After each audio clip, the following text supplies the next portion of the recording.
Awesome. Good afternoon, everybody. It's so great to get to spend a little bit more time with you today. How are you doing? I hope you're having a good day. Hope your Friday's going well. I am across in Hertfordshire today. I'm not in the Youthscape studio, but I'm not a million miles away. The sun is out. It's nearly the weekend. It's the end of term and the end of homeschooling in the Middleton household. So we're feeling good. There's much celebrating going on at my end.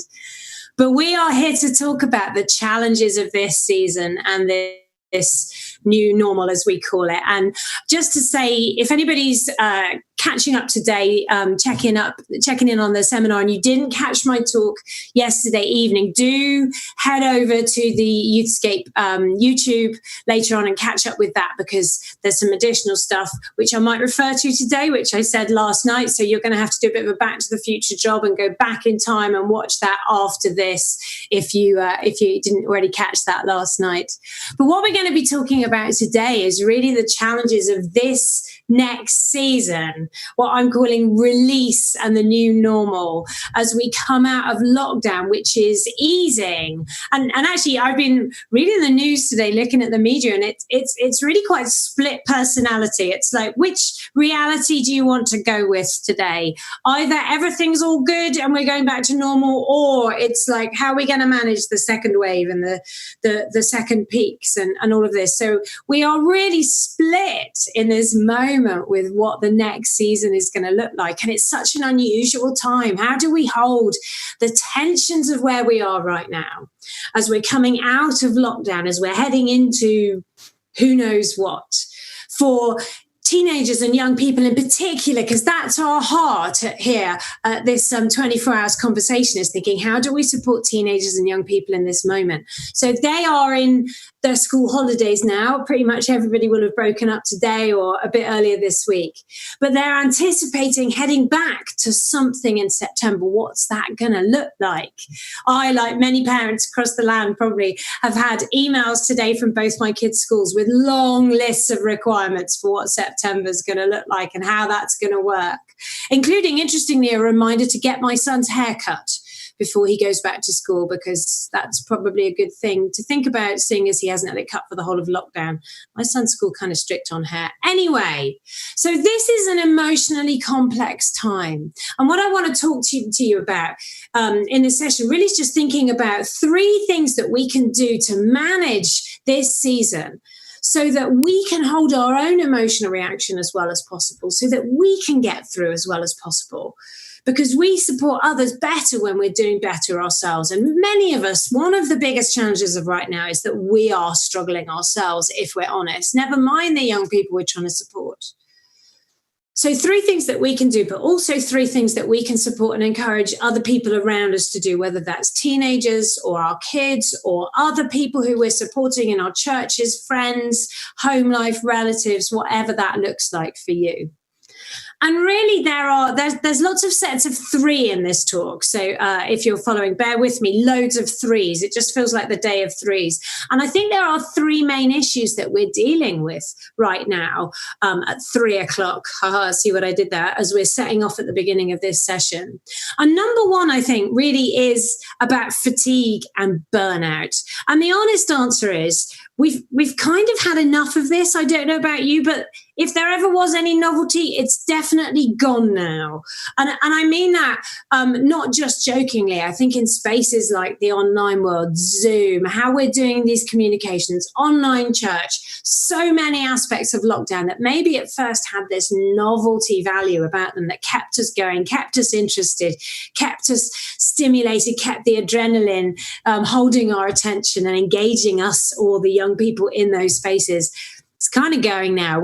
It's like, it's definitely not fun. It's probably not going to get fun. We're kind of done with it now. We're moving on. And many of us as the adults are also, if we're honest, just exhausted. The juggling that has been involved in the last 3 months for many people has been immense. Whether you're dealing with the stress of sheer demand on you, or whether it is the stress of isolation, boredom, loss of productivity and rhythm and routine, it's been a long 3 months, hasn't it? It's been crazy.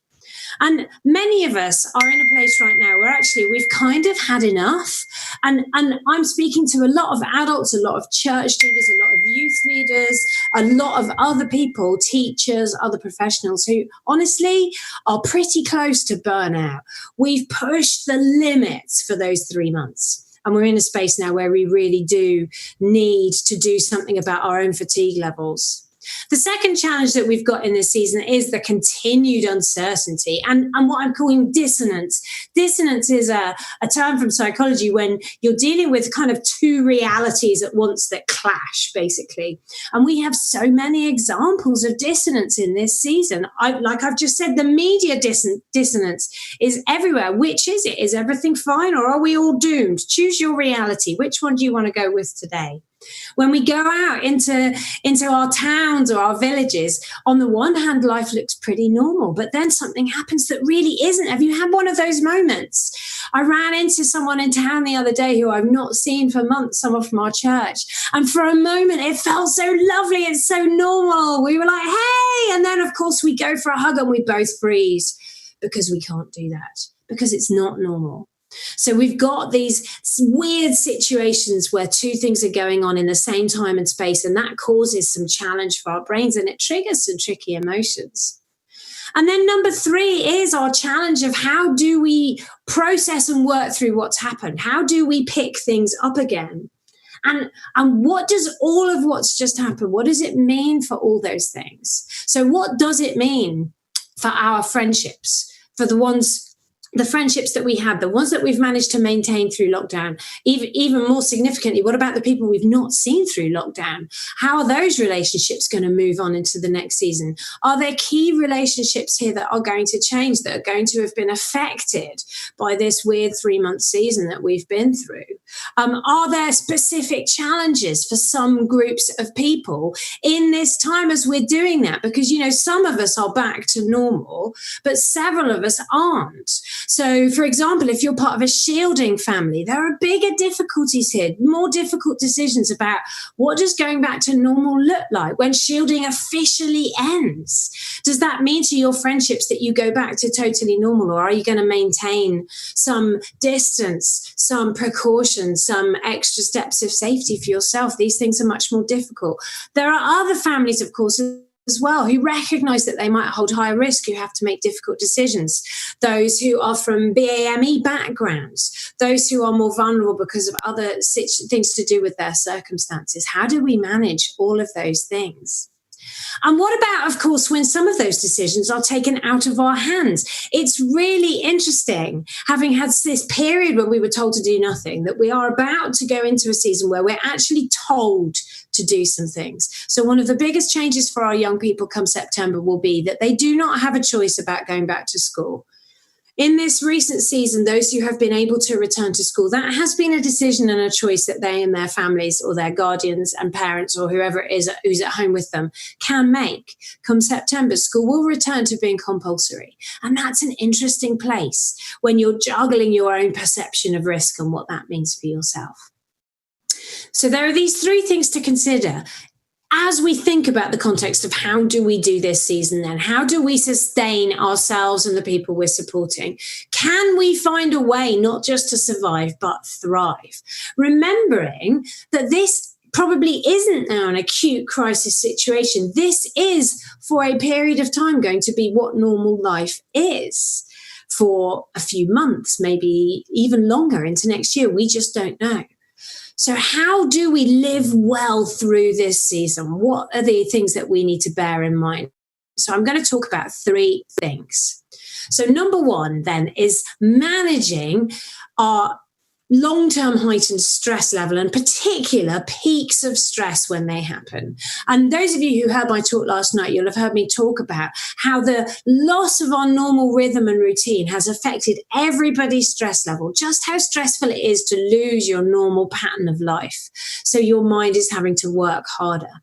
And even now, everything keeps changing. Just when you think you've got into a rhythm and a routine and you know where you are, everything is different. Suddenly you have to do something that's different or introduce a new practice or something changes, even if that's just the change of the summer holidays happening or what on earth that means. We're in a house, we've been homeschooling for the last term and a bit. So the only difference the summer holidays makes is that we won't have to stick to lesson time. We're all still in the same house. But what do these things mean to your rhythm, to your routine? And every time things change, your stress level peaks, not because it's necessarily distressing, but because you're having to adjust and adapt to the situation. And remember what I said last night, everybody has this crisis level when you start to feel like you might go under. A little thing could be a big thing. You have got it. You've had it up to here. You're juggling so many things. You've got so many plates in the air. You can't manage anything else. And when you're in that place, it's like your mind in particular, because of the sheer demand that's placed on it, goes on a red alert setting, like an emergency setting. It's a bit like when you're in a plane and you're landing and they turn all the lights out except the really essential ones. Your brain is on that setting. It's just going down to essential stuff. And this changes your thinking in some really key ways. So number one, your thinking becomes very binary, very black or white.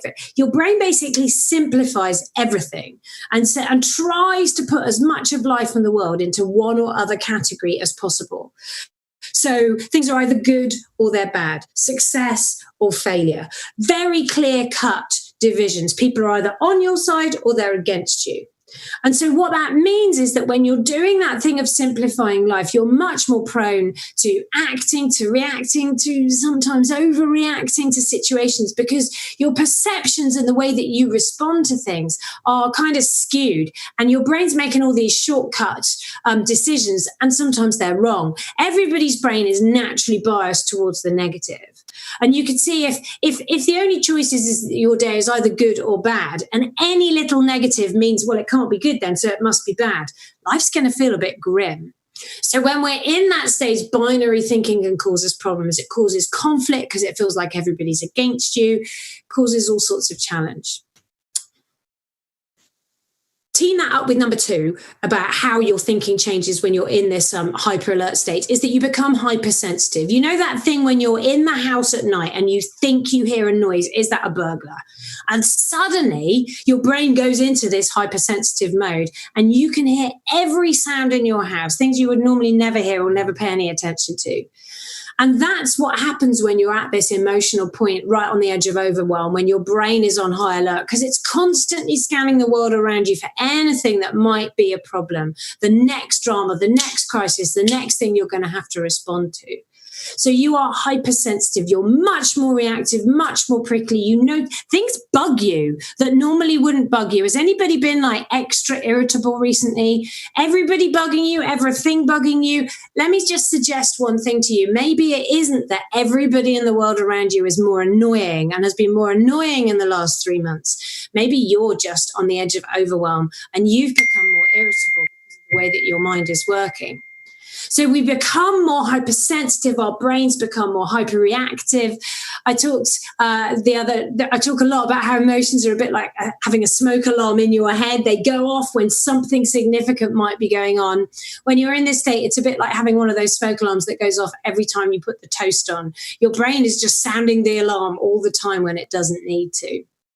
And then number three, in terms of how your thinking changes, is that your memory and your attentional capacity change. So it becomes really hard to focus your attention, again, because your brain is just flitty. It's keeping an eye out for anything that could be going on that you might need to deal with. So, you know, those of you who've been trying to work and homeschool at the same time, and it's been a nightmare, you feel like you're getting nothing done, you can't focus. That's why, because your brain is in this place where it's just overwhelmed. So don't panic. When things settle down, you will get back to your normal ability to actually be able to follow like one sentence from beginning to end. But number two, that's why you've been in that place. It's because of one of the impacts of just the level of demand that you're managing. So every time you experience a stress spike, every time you hit the edge of overwhelm, there's three things. Remember, it's all about the threes this session. 3 things that you should do. Number one, recognize it. Actually, it turns out you are not losing your mind. You are not going mad. Your teenager or the teenagers you're supporting have not suddenly transformed into irrational, grumpy human beings. They're just stressed out. We are all human beings. We have limits. This crazy season has had an impact on us. And is that a comfort or not? I'm not sure. It is when the only alternative is like, what's wrong with me? Remember I said last night, teenagers, they don't have such a solid sense of identity. So they're more prone to panicking at this sight of who they've become. But maybe they didn't change. Maybe life just changed. So much of what we're dealing with right now is a normal reaction to an abnormal situation. So recognize it. And number 2, don't be fooled or freaked by it. So you are not going crazy. This is just what a mind looks like when it's under huge demand, when the world around you has gone crazy. So we need to be aware of it. We need to make some allowances, and we do need to be careful. Let me say to you, it is not a good time to make significant decisions when you're in this place. If you're about to make a significant decision, you're going to quit a job, or you're going to ground your teenager for 6 months, or you're going to give up your entire youth work ministry and go and work in Sainsbury's as a cashier or something, just pause and think, hang on, am I currently in overwhelm? Yeah, I am. Possibly not the moment to make that decision. Give yourself a moment. Let your stress levels drop. Find some headspace and then see how you feel, because you may find that things change completely. With our teenagers, when they're overwhelmed and overloaded, they act and react in ways that aren't great. So, by the way, do we. Sometimes what we need to do is just tell them, compel them to go somewhere quiet, to calm down, to get some headspace so they can think more clearly before they get themselves into trouble. So don't be fooled or freaked by it. That's number 2. Number 3 then is manage it. And so that's what I want to talk about now. What can you do to manage those stress peaks? So you can manage them in the moment. Think about things you can do that take minutes but drop your stress level. Get out of the moment. Sometimes just withdrawing yourself for a second, just taking a deep breath, literally leave the room for 2 ticks, leave the Zoom call, whatever you need to do, just turn your video off for a sec, lean back and take a moment, leave the room, get out of the house if you can. Do something like a breathing exercise that helps to drop your stress level. If you're interested in those, you can check out the Mind and Soul Foundation website for more information on them. I'll give you the address at the end of this session. So there are things you can do in the moment that drop your stress level. Also think about how can you avoid being pushed into that overwhelmed place in the first place. Think about your boundaries.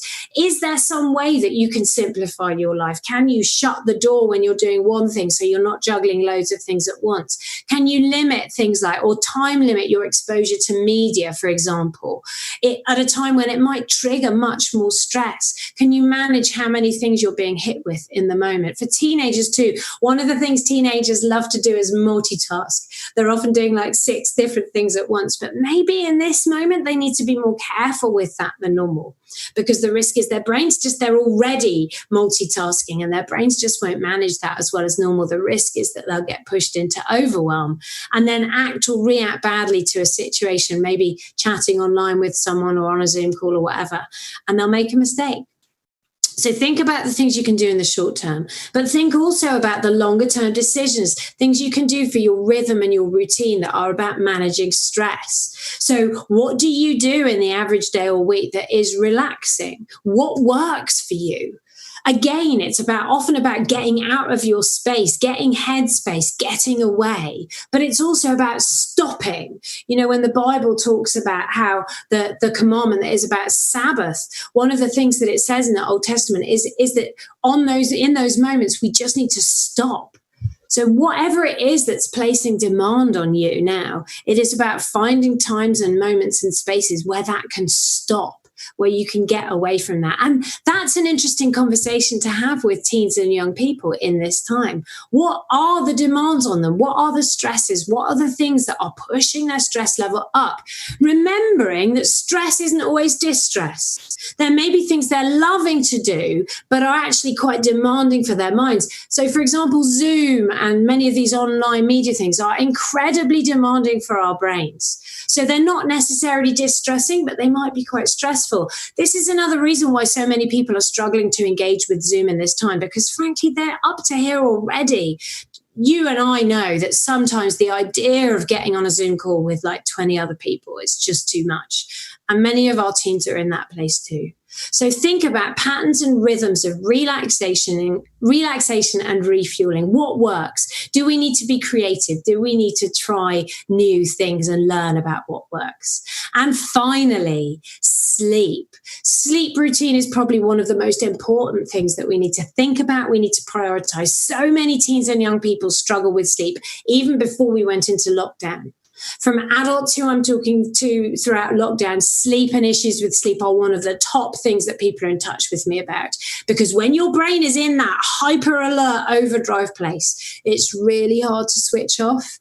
And sometimes when we do, your brain's been trying to get your attention all day with things you need to think about or process or decisions you need to make. You lie down at the end of the day wanting to switch off, and your brain is like, finally, I got your attention. And that's when all of those thoughts kick in. That's when the worries kick in. That's when the circular thinking kicks in.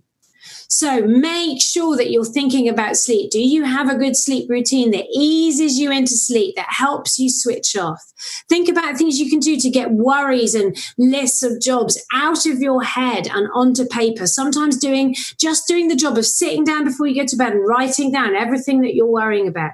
It stops your brain feeling like it has to keep it in the front of your mind, because otherwise you might forget it. So writing it down can make a huge difference. Watch out for things that can steal sleep and disturb your sleep. Practice good sleep hygiene, it's called. Again, if sleep is an issue for you or the young people that you're working with, go to the Mind and Soul Foundation website. We did a sleep special week about 3-4 weeks ago, because this is such a huge issue in lockdown. So loads of information and articles there.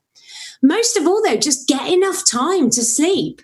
Do you know the number one thing that steals sleep from people is actually not insomnia or kids waking up or noise or phones or any of this stuff? It's just that we're really rubbish at actually making enough time for it. You know, you mean to go to bed early, but then you get absorbed in the latest box set. And in lockdown, many people's natural routine has just broken down. Now, some of that's good. I'm a real night owl, and not having to get up and do the school run and all the usual things mean that I've been able to settle into much more my natural rhythm. So I'm actually sleeping better, unusually, than I normally do, because I'm going to bed later and I'm getting up a little bit later than normal as well. But for some people, the changes and the loss of their natural routine and rhythm has had a bad impact on their sleep pattern. So if that's you, think about getting back into a good routine. How can you prioritize sleep? Because sleep is probably more than anything the time when your physiological stress level drops. The demand on you hopefully drops right down to its lowest point in a 24-hour period. So that's number one, think about stress. Number two is we need to think about how we express and process difficult emotions. So those 3 difficult emotions that I talked about last night that are part of this moment. You know, it's good to be positive. When we went into lockdown, there was so much positivity around, wasn't there? Online, in the media, great stuff we're all doing. We're going to win at lockdown. We're going to take up a new hobby. We're going to do something amazing for our community. Lots of positivity, lots of gratitude. This is all good stuff. And I'm going to talk about positivity in a minute. But self-compassion is not about the denial of the existence of stuff that's difficult. It's not about suppressing and trying to pretend that negative emotions don't exist. That doesn't work long term. Part of an adult emotional maturity is the ability to suppress or hold your emotions until there's an appropriate space to deal with them. But if suppressing them and just trying to push them down, if that's the only thing that you're doing, eventually that's going to backfire. It's like blowing air into a balloon. Eventually, either it pops or all of those feelings are going to come out and it's going to be messy.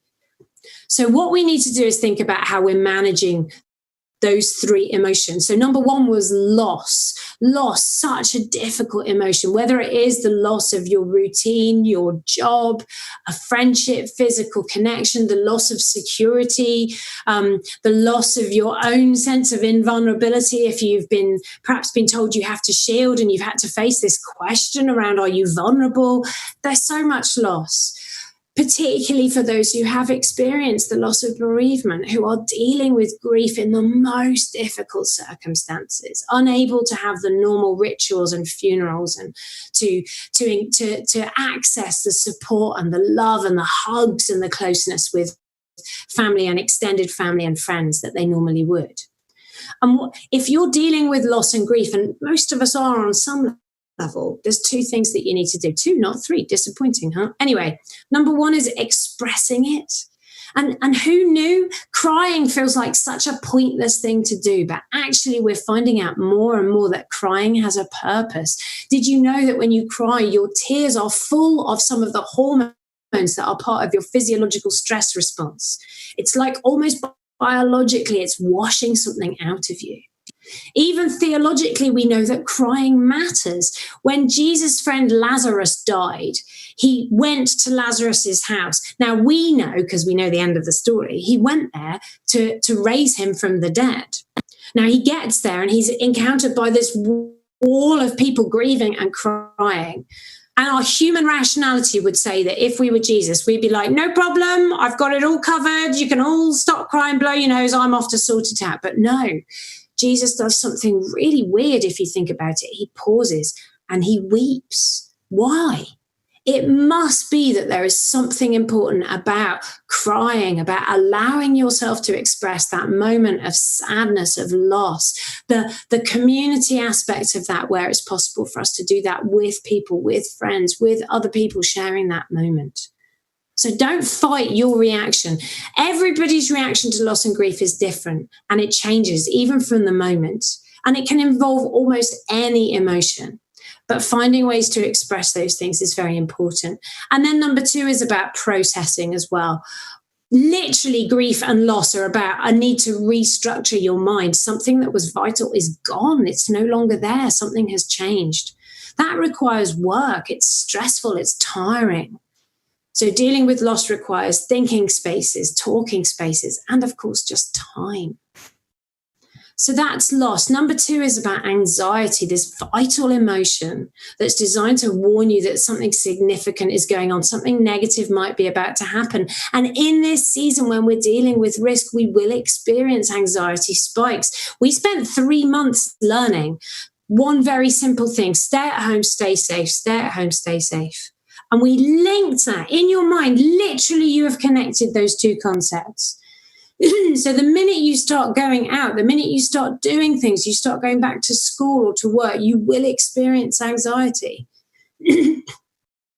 We need to not be freaked out by anxiety. Recognize that this is about our emotional smoke alarm, like recalibrating, settling to a new season where actually things have changed. But at first, it's going to be a bit overreactive. It's going to go off every time we put toast on, if you see what I mean. So what we need to do is ace our anxiety. It's 3 things, again, that we can do about managing anxiety that go ACE, A-C-E. Number 1, anticipate it, expect it, don't be surprised by it, don't be alarmed by it. Remember, it's a smoke alarm. It doesn't mean the worst is happening.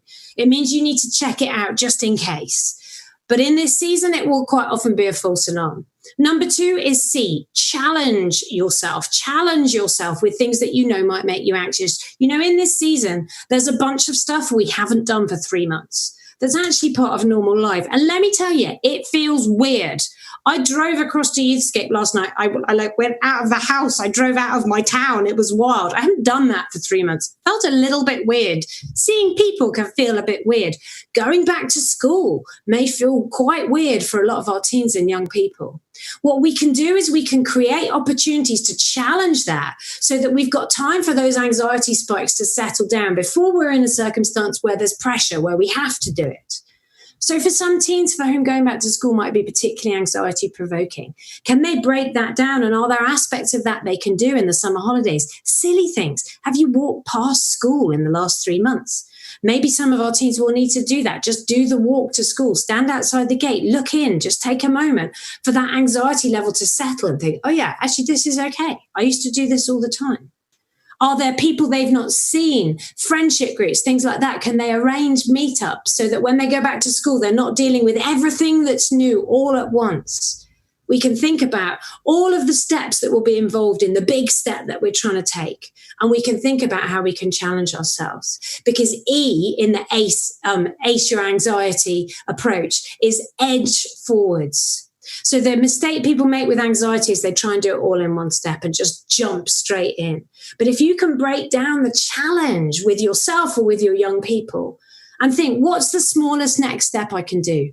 Do that and keep practicing it until the smoke alarm stops going off because your brain's got used to it. And then do the next step and then the next. And that helps you feel back in control and it helps you manage your anxiety. The third emotion that we've got to think about then is just frustration. And I said last night, this is just so much part of the mix. Now, hopefully this will settle. But let's be aware that for many people, other emotions also come out as frustration, particularly teens, younger children, younger teens, and some teenagers. When your emotions are still maturing, everything's still changing, you're not always sure what emotion is which, what are you reacting to, and a lot can come out as anger and frustration, particularly anxiety. So let's just be aware that sometimes that prickly, shouty, grumpy teen is actually really anxious and needs a bit of support and help. And the thing with frustration is finding a way to express it, finding a way to process it. It's such a physical pent-up emotion. Sometimes we need to find physical ways to get it out, literally going out for a run or doing something that helps us to physically work out that tension and pent-up frustration. So we need to think about how and where can we share that appropriately, because otherwise it builds up and up and up, and it's like the volcano that one day suddenly erupts. And I'm imagining that I'm not the only person who's had that happen in lockdown. And if we as adults are finding it difficult to manage our frustrations sometimes, imagine how our teens are sometimes finding it. So we need to talk about that. And with all these emotions, we need to be honest with our teenagers about how challenging they are. This is not an easy phase. And sometimes we all get overwhelmed by our emotions. That's okay. It just means you're human. It's okay to not always manage things perfectly. So number 3, before we take some Q&A just quickly, is to remember something really important in this season. And it's this, the pursuit of good stuff. Because it's so easy when we talk about emotional well-being and how we manage difficult times that we just become fixated on the negative, the challenge, the difficulty. But emotional well-being is about finding ways of building good stuff into your life as well. And it's so important. You know, as humans, we're designed to thrive, to enjoy life. And one of the biggest challenges of this season has been a lot of the enjoyment has just gone. When you're exhausted and burned out, you lose a lot of that. It's like your brain's shortcut to save energy. It just stops bothering to enjoy stuff. Have you found that? And again, with teens, I think that's part of the struggle is they're tired and fed up. Getting together with their mates is just not as fun as it used to be. We will all revive, we'll recharge our batteries. Hopefully we'll get a quieter August, we'll all get some time off, and come the autumn, we'll have a bit more energy in the tank, a bit more fuel in the tank. But right now, we need to think about how we do enjoy good stuff. And the things that are so important for human well-being, connection, finding ways to meet up with our friends, redo those connections that have been lost, recapture the friendships and the fun things that we used to do and find new ways of doing it where we need to. Our connection with nature and the great outdoors that thankfully most of us were able to maintain through lockdown, but particularly for shielding families who perhaps haven't been able to do that, but are starting to be able to get out. Let's explore that and really enjoy the way that creation and getting out of doors can lift our mood, can help us feel better. And just joy, just fun stuff. You know, what do you do purely and simply because it's fun? Some of us found that the things that we used to enjoy doing, maybe the hobbies, the groups, the things that we used to do for fun had to stop over lockdown. But now is a good time to think, what can I start up again? What's the stuff that I need to do just because it's fun? So I'm gonna finish there, and in a second we're going to take some Q&A. If you've got questions, you can pop them on the YouTube chat space. And I think Amy's going to pop back in a minute and fire some questions at me. But let's just final thoughts in this season. Like when we were going through lockdown, the most important thing is to be kind. And yes, be kind to other people, but also be kind to yourself. There's always so much of an achievement narrative in our world, and it was around throughout lockdown. What are you going to do? You're going to come up with an amazing new hobby. You're going to write a sonnet or a book or go viral or do something awesome.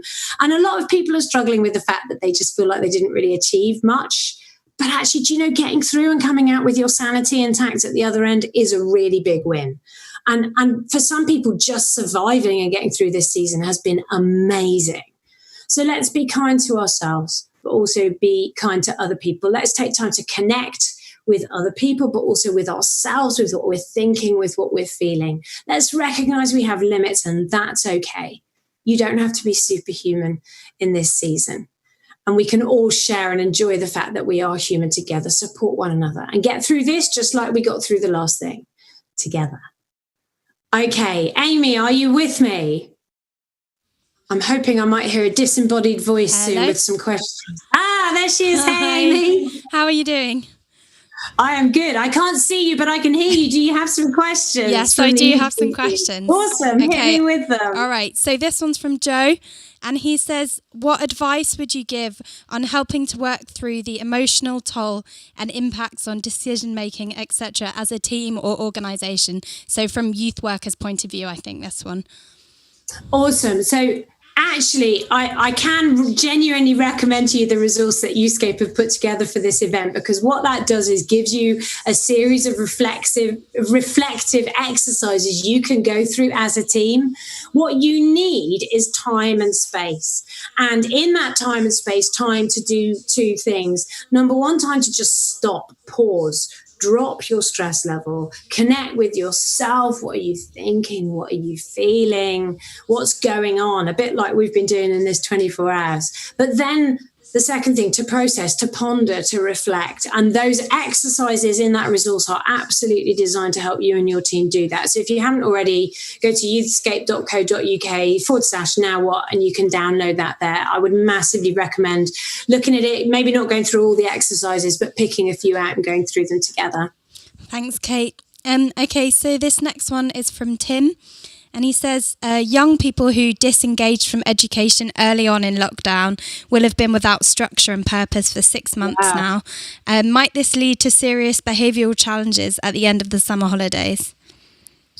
Yeah, so I think there is a really big concern. Like I said last night, there are winners and losers in this season, and the kids who have really struggled to engage or who have disappeared, who have dropped off comms, who've dropped out from school, who maybe because of their circumstances or their access to tech or whatever, or like you say, just issues with motivation, who haven't connected, they are inevitably going to face some challenges coming back to school in September. And not just reconnecting and re-engaging, but the volume of stuff they're going to be hit with, because they have some catching up to do. And I think where we can support them by trying to start to think about that sooner. So trying to reconnect with them in August. And like I say, starting to edge back, thinking, can we break up some of those challenges into smaller steps? Are there things that we can help them to start to do?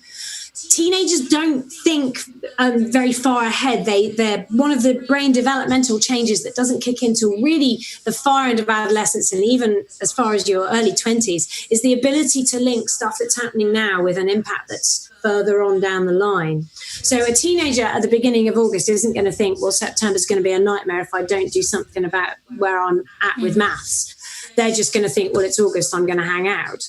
But we can help them by sitting and trying to help them understand the implications of the decisions that they're making now on something that's going to hit them in September, and maybe help them make a plan for how they edge back into school, back into rhythm. So one of the things that we're hearing a lot about with teenagers, like I said, is that sleep-wake cycle rhythm. So I'm a night owl, so I've slotted into moving everything later. All teenagers, almost all anyway, are natural night owls because of changes to their hormone levels and the way that their sleep-wake schedule in their minds works. It gets pushed onto a bit of a time delay. So almost all teenagers, not all, but almost all, will probably be going to bed much later, sleeping later. They've shifted their whole day later. So even just on a practical level, there's going to be some adjustment there for them and some of us getting back to a more normal timescale, ready for September. And it's probably best if we don't leave that until the day before they go back to school. But there are other things that we can do to help them prep too. Yeah, that's good. Thanks, Kate. So I have a question here that's just come in from Western Church Youth Project, saying, I have massively decreased in motivation over the lockdown period. Even now I'm back at work, I'm struggling. If I'm struggling, then young people must be too. So how can we help with motivation for young people? And there's actually another question that we didn't get to the other night along similar sort of lines, kind of saying, how can I support young people, along the lines of how can I support young people when I feel so rubbish myself. Yeah. And I think there's two things for motivation that I would say. And it's energy and joy. And weirdly, the first thing about motivation is that some of us actually, to get more motivated, we need to do less. And you think, well, no, you didn't listen to me, Kate. What I'm saying is I need to be motivated to do more. But the problem is you've been riding yourself so hard these last 3 months. It's like a horse in a race and you've been whipping yourself for 3 months. And now you're like, seriously, I'm knackered. I'm no longer I'm just not responding to it now. What you need to do is rest because you've hit a limit. And some of our teens are in that place. Maybe they've not been working super hard. Maybe they're just sick to death of the whole thing, a bit like some of us are. We all need some escapism. And so for some of our teens, what we need to do is boundary that and say, actually, here's what you're going to do. You're going to take a week and you're going to totally take it off.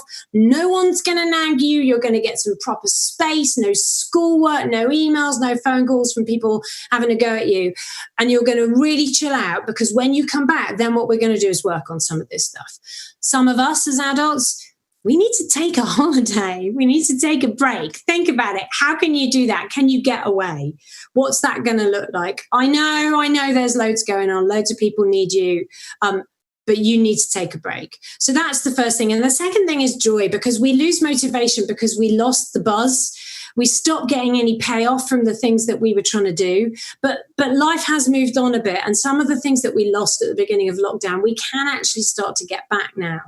But some of our teenagers will need help reconnecting and discovering that, because at the moment they're just feeling flat and rubbish and they can't be bothered to get out of bed or leave the house. So we might need to encourage them, give them some good motivation. It's the carrot, not the stick. It's sort of trying to give them a really clear payoff, a win from coming out. This is what's going to happen. We're going to do this and, come out and I'm going to buy you a coffee or whatever it is, or I'm going to take you down to McDonald's or whatever it is that they love to do. So giving them a really clear incentive and a clear payoff and starting to just rediscover the joy that life is worth living. There is fun stuff out there and we can reconnect with it again. Yeah, this might be kind of along similar sort of lines, but Becca's asked if you have any tips for socially distanced meetups with young people, because obviously you can't hug them, but in terms of helping them with emotional well-being, what are some kind of good things that we can do within the restrictions?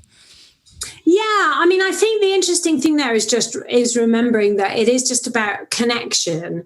And I think sometimes we can get too anxious about what we have to do and think, well, we've got to be having a really in-depth conversation. But sometimes just being in the same space as people can actually be really valuable.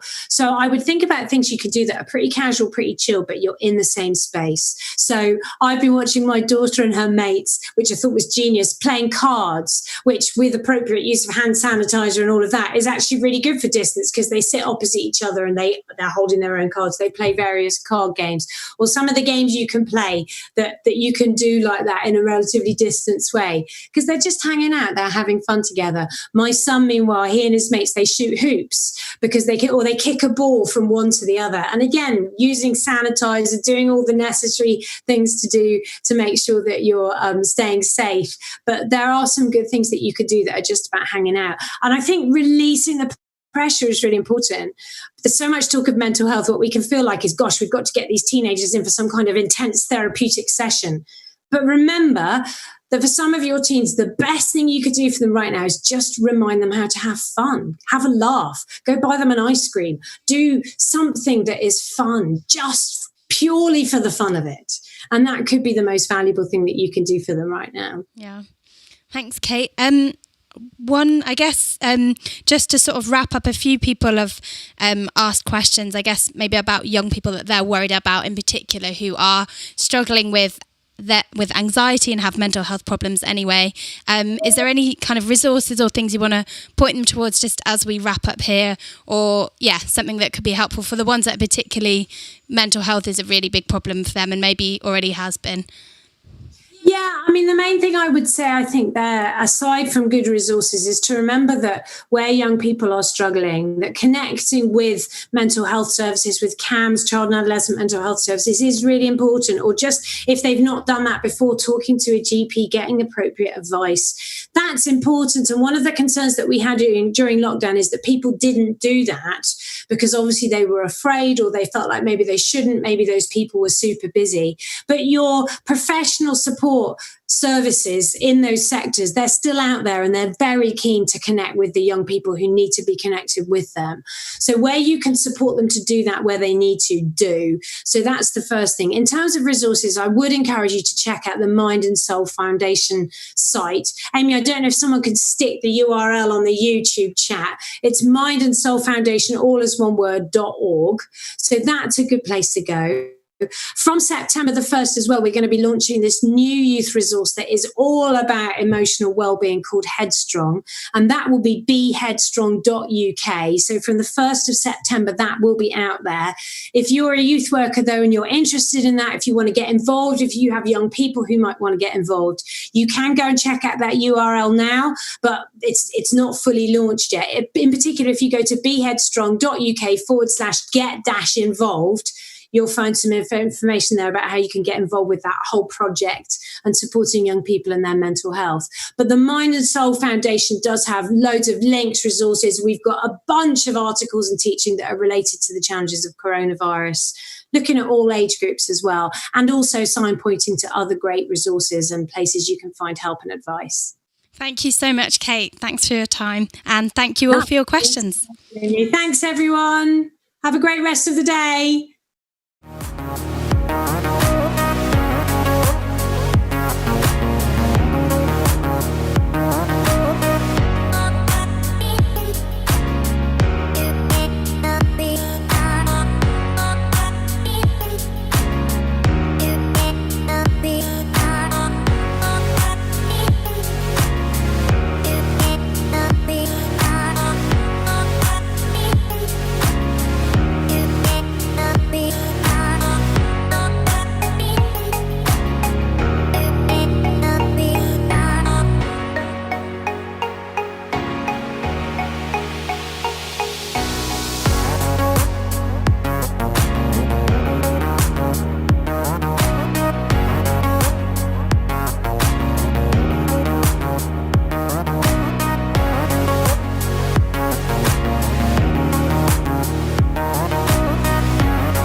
Okay, well, a warm welcome to this seminar that is really focusing on a practical response to Black Lives Matter and the protests 2020. My name is Mike Royal, and I'm co-CEO of an organisation called Cinnamon Network UK, and we're all about helping churches with their community engagement. I very much have cut my teeth in youth work. I was National Youth Director for one of the Pentecostal denominations for a number of years, and also pioneer with the award-winning charity Transforming Lives for Good, TLG, who work with children and young people at risk of exclusion from school. So it's just great to be with you and sharing today. Before we get into really the meat of what I want to say today, or the veg, if you're a vegetarian, I kind of want to just paint a backdrop that I think is important as to why we are in the moment that we are in. And I think that the backdrop of the George Floyd moment, which is I'm going to refer to it as, is a backdrop of 10 years of austerity. I think that we've got to go back to the beginning of the last decade that we've just come out of, 2010, when suddenly we found our youth services being cut to the bone, where suddenly in towns, in cities, even in villages, the church youth group and youth services run by the church was actually the only show in town. Then, of course, you had young people who experienced the loss of their educational maintenance grant. And so when in 2011, the disturbances took place, and I was here in Birmingham, and just up the road in Soho Road, in Handsworth, the young people ran down the street, so much so that when they wrote a report to address the issues it highlighted, they called the report "They Moved Like Fish," because it was literally shoals of young people running down Soho High Road. Sadly, very little was done with all the reports that were written in that moment. But also many young people were criminalised, some were arrested and put in youth offending institutes.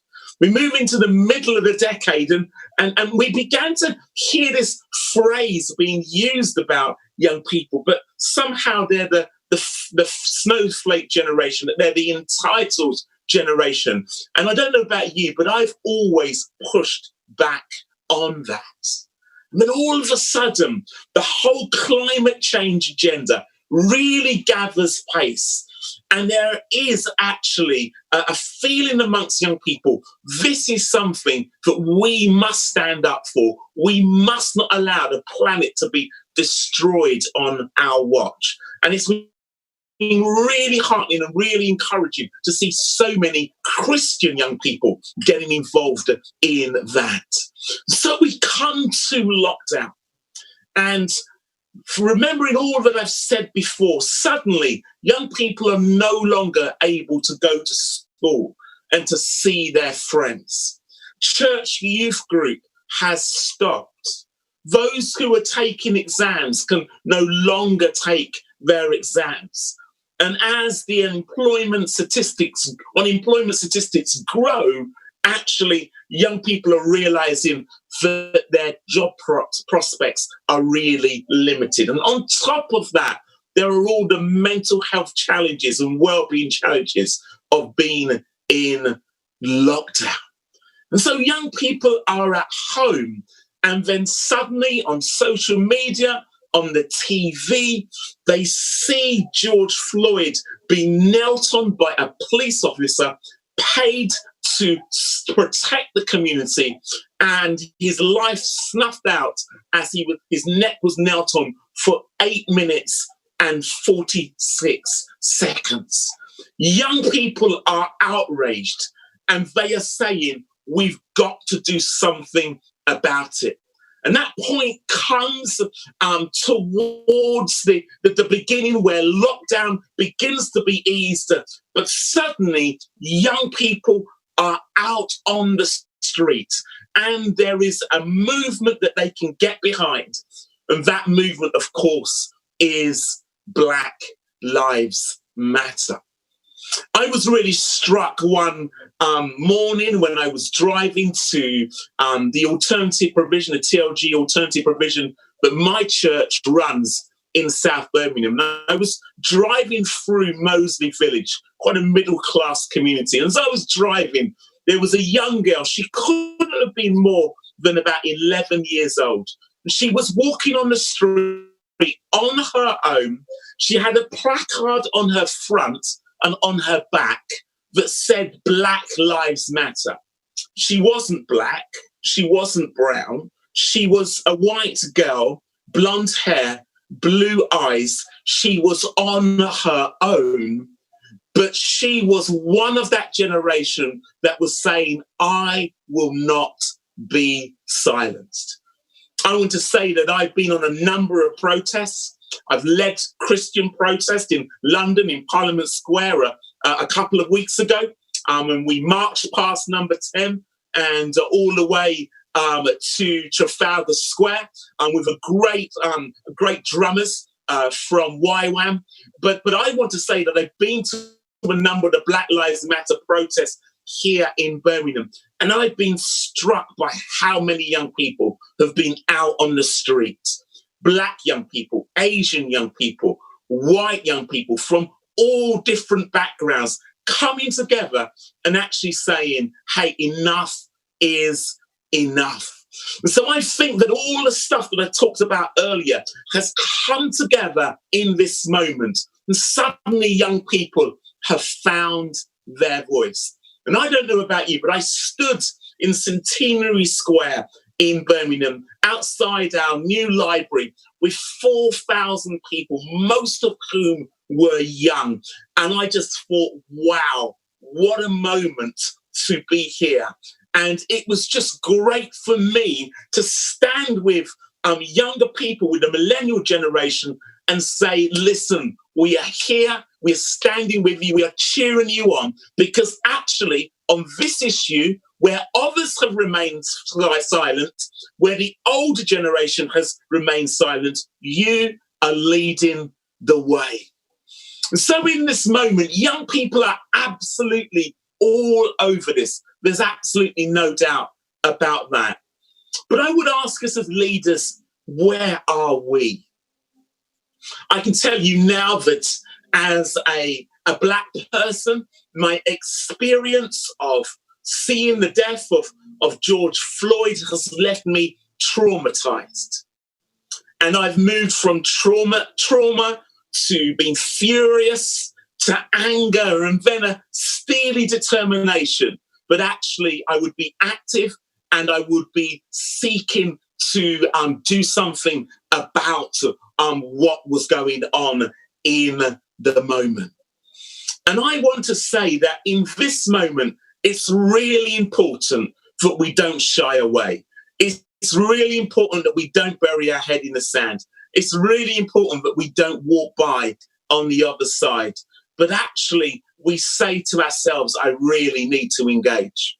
Yesterday at Cinnamon Networks, www.cinnamonnetwork.co.uk, we just put up a webinar that myself and David Shasania did on Let's Talk About the Church and Racial Justice. And I want to encourage you to go to that webinar. It's an hour long. We're about 40 minutes kind of in questions and in conversation, and then some questions from those who are on the webinar to us. It's about an hour long, but I think it will help you to kind of get a grip of some of the background issues around racial violence and racial injustice in this country. Because I want to say to you that Black Lives Matter is not just an American issue. It is actually a UK issue as well. Police brutality and violence is something that has been an issue here in the UK. And, you know, you can go back to the riots of the 80s in places like Bristol, in Brixton in London, St Paul's in Bristol, Handsworth here in Birmingham, Moss Side in Manchester, Toxteth in Liverpool, Chapeltown in Leeds, and the list goes on. And most of those disturbances and uprisings were begun because of police brutality. And what we have is an issue of the dehumanization of Black people that goes right back to the transatlantic slave trade. It's connected very much with colonialism and the way countries on the continent of Africa, countries in the Caribbean were then run. And then, of course, the way immigrants were treated when they arrived in this country. I'm of Jamaican origin. My parents came to this country in the 1950s.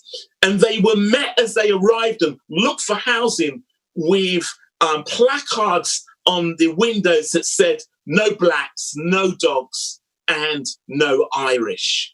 But despite that, they lent into this country, and having been invited by governments of this country, they played their part, huge part in the success and the early development of the national health system, of the transport system, and of the care sector as well. And so there is this history of the dehumanization of Black people and them not feeling welcome, that even culminates in 2016 with the Windrush scandal, where people who have been here as long as the 60s, suddenly there is a question mark about whether they have a place in this country or not. And so as youth leaders, we've got to engage with this. I think we've got to listen to voices that we haven't perhaps listened to before, voices from the margins, voices that you will see kind of on places like social media, people like Selena Stone, people like Ben Lindsay, people like Craig Pickney. We need to be listening to these voices because actually there are voices that at the moment are being amplified in this Black Lives Matter moment. We have got to ourselves ask questions about our own privilege, about our own unconscious bias, and also about our willingness to engage with these issues. When you engage with these issues, you will get kickback. Trust me, I know. I have been on the vanguard of engaging these issues in the last few months, and there has been plenty of kickback, but I feel like my voice has broken through, and I feel like it has opened up huge opportunities to speak. And I just want to encourage you as youth leaders to be allies. I am so grateful for so many allies from the white community, from the Asian community, who have stood with Black people in this moment and said, not on my watch. So there's a few things I want to say to us in terms of our youth group, just to help us work this through practically. First thing I would say, I would encourage you, where possible, to take your young people or to go with your young people or to be present with your young people on a protest. It might be the first protest that our youth group has ever been on. We did a protest quite recently in Victoria Square. And one of the charities that I work closely with, I chair, called First Class Legacy. It's a detached youth work charity run by Christians, but very much for non-church young people. We were there on the street. Yes, the police were there, but we were there on the street. And we had street teams, which were young people, peers, who were there in the crowd, listening, watching, but they were there ready to calm down any young people if anything got fruity. But it was just a brilliant experience to see so many young people there making noise, shouting, chanting, making their voice heard and feeling like, yes, I am making a difference. My voice counts. Very powerful in London, that when there was that clash between the far right and the Black Lives Matter movement, it's interesting that it was Patrick Hutchinson, interestingly, who is the cousin of a good friend of mine, who actually plucked a far-right protester out of the hands of young people and carried him to safety. And there's that iconic photo of that man slung over his shoulder in a fireman's carrier, a fireperson's carried to safety from the young people that he had got caught with. What was going on there? When you speak to Patrick Hutchinson, he said, I was there and I was there to look after our young people. I was really proud to hear in amongst the Black Lives Matter voices so many young Black people, young white people who were taking the mic and who were speaking up and having their say as well. And so I'd encourage you to be present with them. Secondly, I just want to say to you, don't be overcautious about the Black Lives Matter movement. There are some people who say, well, it's very Marxist. Some people say, some perhaps conservative evangelicals say, well, it was started by 3 queer women. Others say, well, they're talking about defunding the police. But when you get underneath that, let's take the defunding the police bit. They're not saying that there should be no police. They're just saying that some of the money that has been spent on police forces should be redirected to preventative measures for our young people. Well, if that's what defunding the police means, I am in favour of the redirection of funds towards young people, because we know youth services are hugely underfunded for all the reasons I spoke about earlier. But for me, the key issue is this, is that the Black Lives Matter movement believes in the sanctity of human life. They are actually saying, when Black lives matter, then every life will matter. And that is definitely something I can get behind. And I think that what we need to do as churches and as youth leaders is to step into the civil rights mandate that we have for justice and actually play our part in that movement. And so it's nuanced then with a Christian message that every life matters because they matter to Jesus. I love the fact that Christianity Magazine had that headline for their July copy, Black Lives Matter to Jesus. That is definitely a slogan that I can get behind. But also I want to say it is absolutely right that we critique capitalism and popularism, because at the moment where that's got us is division. It's got us into a crisis around COVID. It has got us into a crisis around the climate as well. And so I think there's nothing wrong with actually a critique of capitalism. And that's what the Black Lives Matter movement is actually providing in this moment. They are saying we can't just continue as we are. That is something that I can get behind. The third thing I would say is this. We need to begin to celebrate Black history. It's very interesting that last week we had an Ofsted inspection at our TLG Alternative Education Centre in South Birmingham. And I'm the proprietor of the centre, and I was interviewed by the Ofsted inspector. And one of the things I said to the Ofsted inspector is this: listen, we have decolonialized our curriculum. We will be teaching Black history as an integrated part of this school's curriculum. So what I'm saying is that any young person that comes to our centre who is vulnerable, who maybe have been excluded from school, part of their history curriculum will include teaching Black history. I think that our youth groups can celebrate things like Black Lives Matter. And there's so much that we can celebrate around Black Lives Matter. The whole of church history is wrapped up in Africa. Sometimes we think that church history for Africa kind of starts with missionaries going from the West. But I want to say that, listen, the Desert Fathers who influenced Celtic Christianity in the first centuries after Christ has died were African.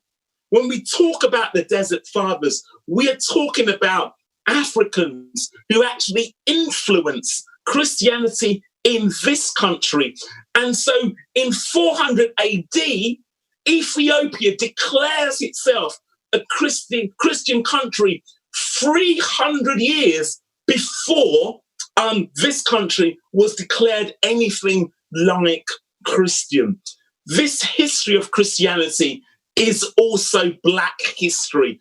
And I would encourage you to tool yourself up, to knowledge yourself up, so that you understand the history of Christianity in the world, and that Africa plays a key part, I would argue, a much bigger part even than Europe does in the early stages of Christian development. So celebrate Black history, celebrate Black History Month, and have discussion around those issues.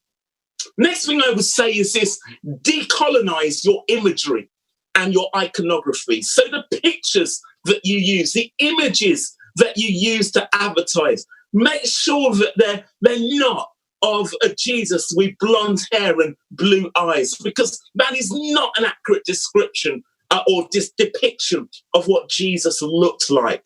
Make sure that our imagery is inclusive. If you go, for instance, and follow people like Bami Anglican, they are always putting out African imagery of Jesus and the first church. Use some of that imagery to challenge the idea that Christianity is a European religion or a Western religion, because actually it isn't. It is global, but much of it starts in Africa. In fact, Jesus, when he was threatened by Herod, it was Mary and Joseph who ran to Africa. And then the Bible says, out of Egypt I have called my son. The very ministry and emergence of Jesus on the scene is a story that comes out of Africa. Number 5, don't be scared to discuss the key and difficult issues. Talk to our young people about stop and search. Talk to our young people about police brutality. Talk to our young people about issues of black on black crime. Deal with those issues. One of the things and one of the reasons and for so much black on black crime in this country is because actually young people, black young people, have just been taught almost indirectly in the way they've been grown up in this country that actually life, a black life, doesn't matter. And so our youth groups can address those issues, and we can really help young people to love one another, to respect one another, and to respect the sanctity of human life. And one of the things I'm pleased about, that I'm seeing with this Black Lives Matter movement, is that suddenly young people are saying, do you know what? My brother and my sister, my friend down the road, actually their life, that black life really matters.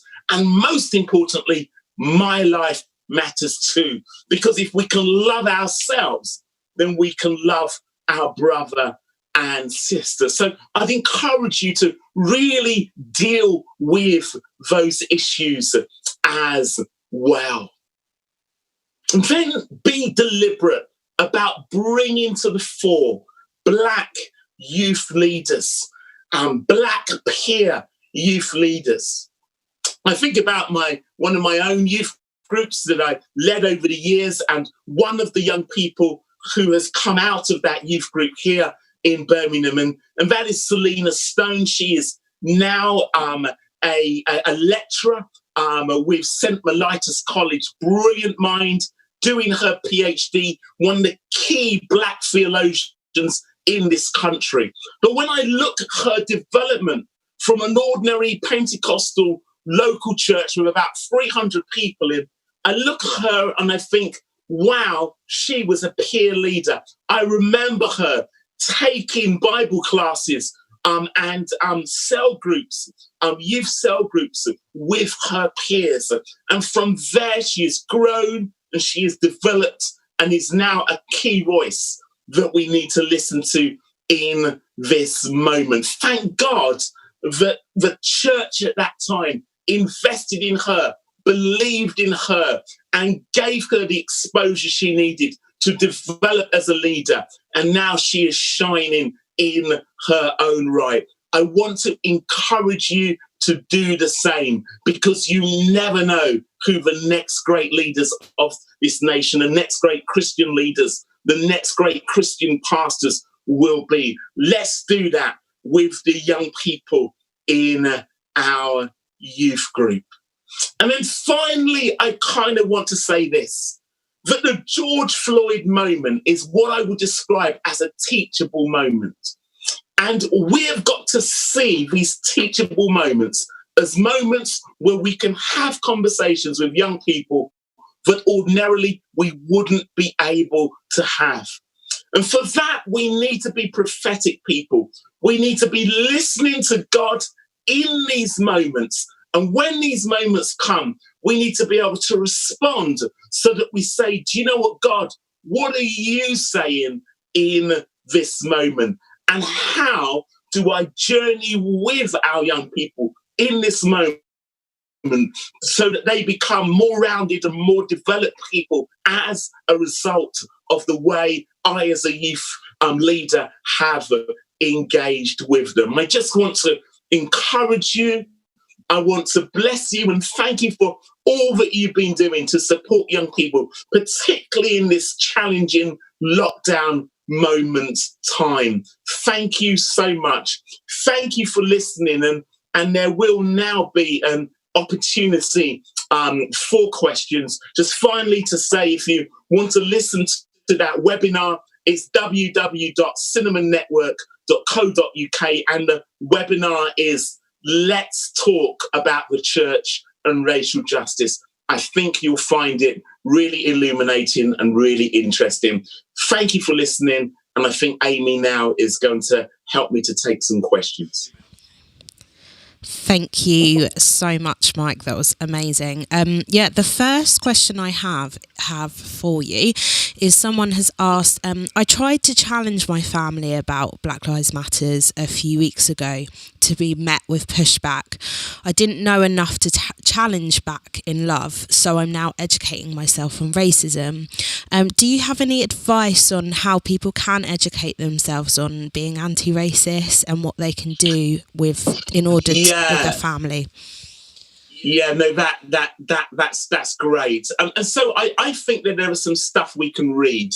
I would say one of the newspapers I find really good to read on this stuff, they have a lot of really good articles because they've got quite a few Black editors who are writing for them, actually is The Guardian. So they've got Afua Hirsch, who is she's great to listen to. Gary Young, Kinde Andrews. I mean, these are activists. Angela Davis. I mean, Angela Davis goes right back to the 60s in terms of the civil rights movement. These are activists who write and edit for The Guardian. So I'd encourage you, Guardian's a really good newspaper to read, particularly around issues of injustice. I would say a couple of books are worth reading. One would be Ben Lindsay's book, We Need to Talk About Race. I'd encourage every leader to read that. And then Rennie Edo-Lodge's book, Why I'm Not Talking to White People About Race.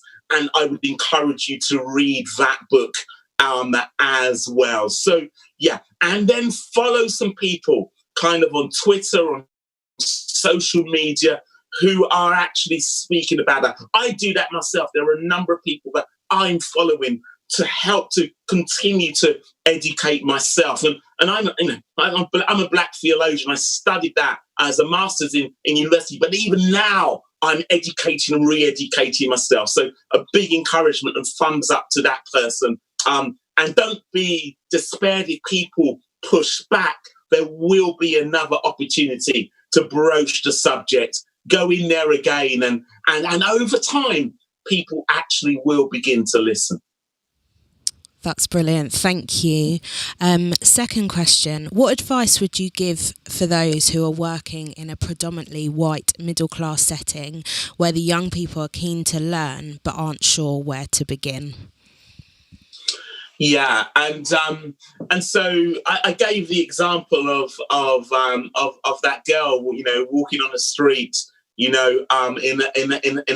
from a middle class home, clearly from a middle class home, living in a middle class area. The fact of the matter is that these issues affect all of us, and I think it's really important we address them. And this is one of the reasons why is that those middle-class young people in 3 or 4 years will be in university, and they will move away from home, and suddenly they will be in London or Birmingham or Manchester or Loughborough or wherever they go to study. But all of a sudden, they will be part of the Students' Union. They will come into contact with activists. And what will help those young people enormously is that if they have been prepared by their church youth groups for some of the issues that suddenly are going to hit them.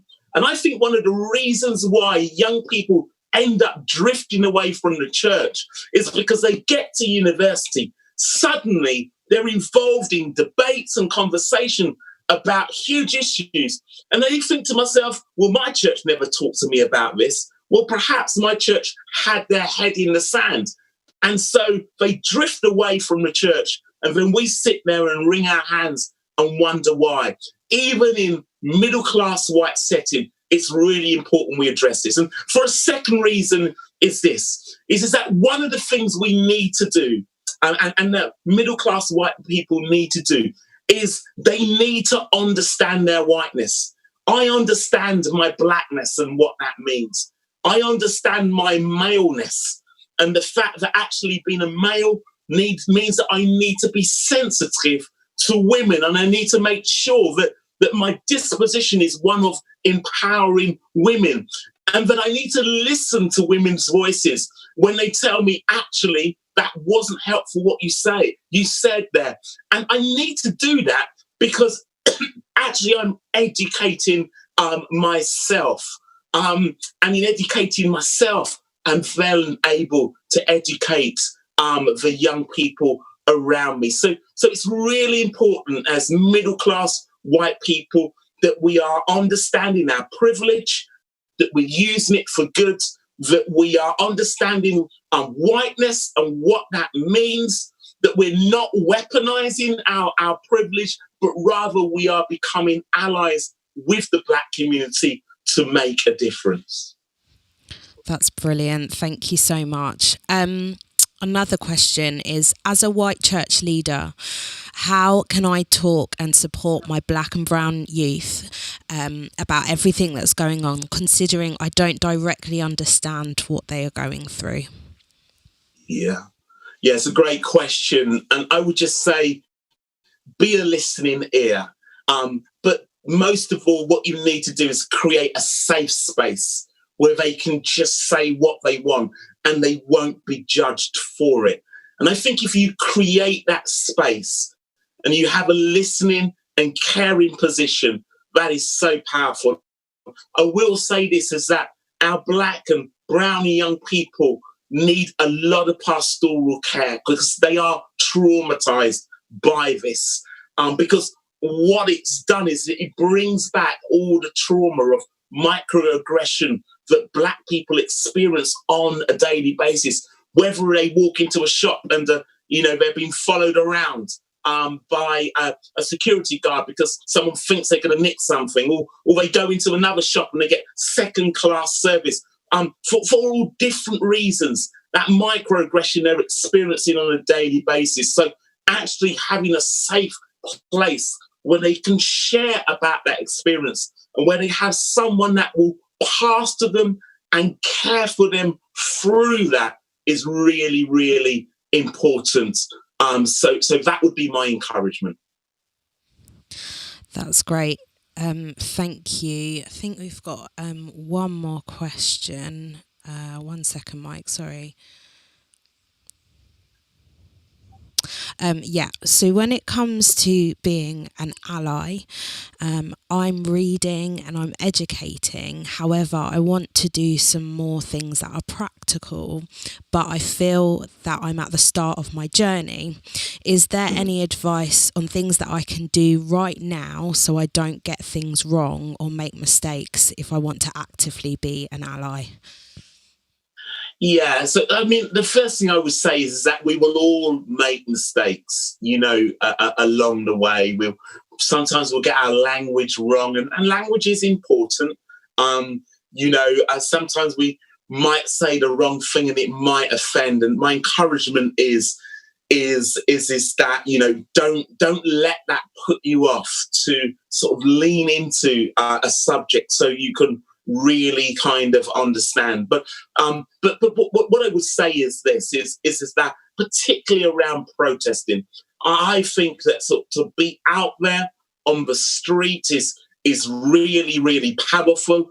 I think that where we can to have conversations like this, that are debating this issue, I think being involved in those conversations is really important. I think using your voice on social media is really important as well.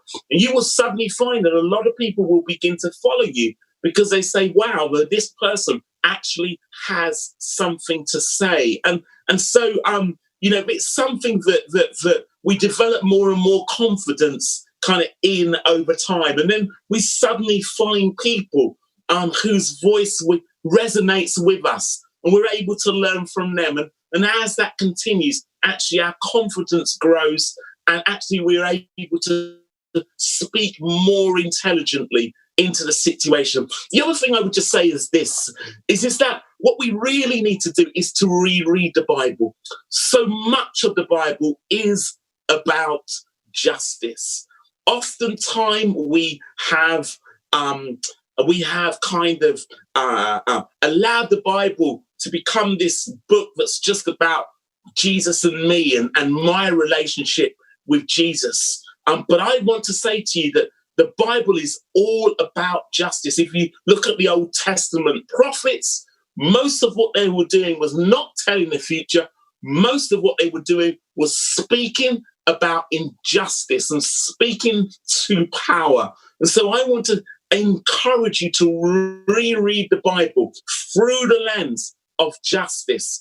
And I just think that will change and transform your faith and how you speak about your faith as well. The other thing I would just say is journey with people in friendship who have experienced oppression, because that will help you to see life through their lens as well. That's so good, Mike. Thank you. And just one more question for you. Yeah. This is actually from myself. But obviously in this time, this isn't a new conversation. This is an ongoing conversation that we've been having for years, but it does feel like that something has shifted a bit more this time round. And a lot of white people are waking up to the fact that racism is systemic and it needs dismantling. And how do you feel about that in terms of our future? Do you feel hopeful about that? Do you think that this is just a short-term thing, or do you think that we are going to be continuing this conversation, and do you think that we will really see real change?